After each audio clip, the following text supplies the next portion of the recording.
Hi guys, Chess Learning for Life here, back with another video, and today it's game 6 of the Women's Chess Championship 2025. This time with Tan Zhongyi with white and Zhu and Jun with black. And this time, as you can see, these players they're repeating their openings. Zhu with this e4 Sicilian. Zhu was playing this the whole game, and then Tan was answering with this e6 idea, and then now Tan Zhongyi goes for another English, and this time a double Fianchetto, I guess. Yep. I'm playing with a queenside minority.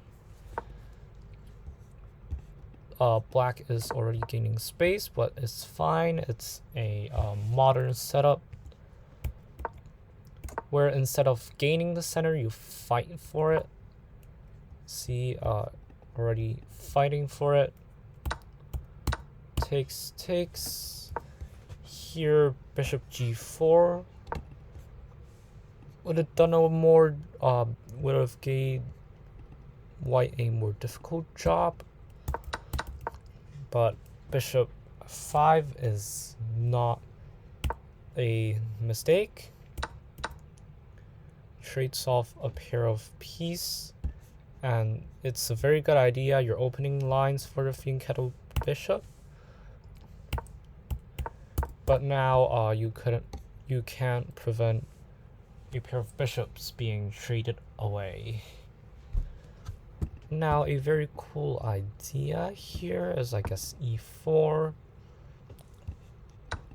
Now if you take, there's this tactical idea. Takes. Wait, no. You take on f1. Wow. Why not take here? Bishop h3, and your light scores are doomed. But after it takes, and then rook e8, you have 2 pieces for the rook, but here's simplification, and you're left with this dark square Fianchetto bishop. Now, finally, this knight comes back into play on c4, but immediately gets kicked.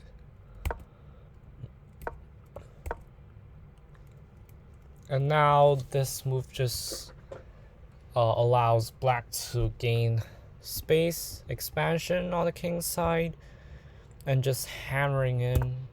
But, yep. But this was kind of a miss. You don't want to trade the bishops off yet. Instead, you want to go for g4, because now if the queen goes to f4, there is like after takes, and then like bishop d6, and your queen gets trapped, and this forces the queen back. But after a trade of bishops and a trade of rooks, f5 and g5 is kind of useless now. And game goes on.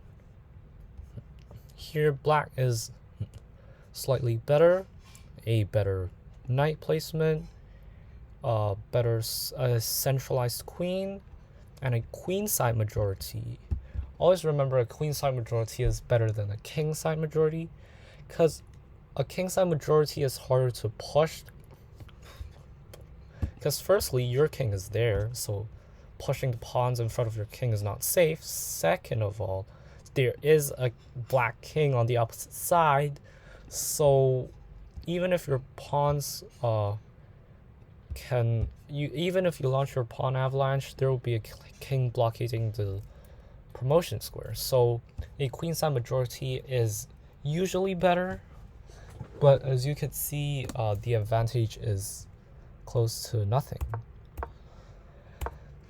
Here the queen tries to get in, but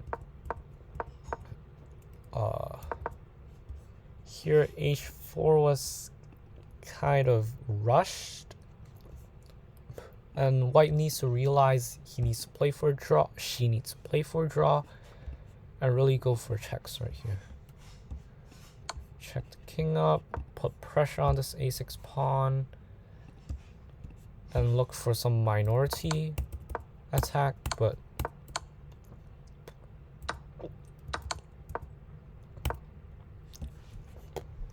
here still queen takes h6, just it runs into queen d5, and now you see why you don't play for h4.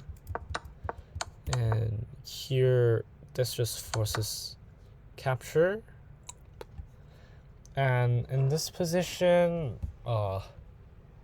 just king and knight placement, and see the king comes here and your knight is getting booted away again. And yeah,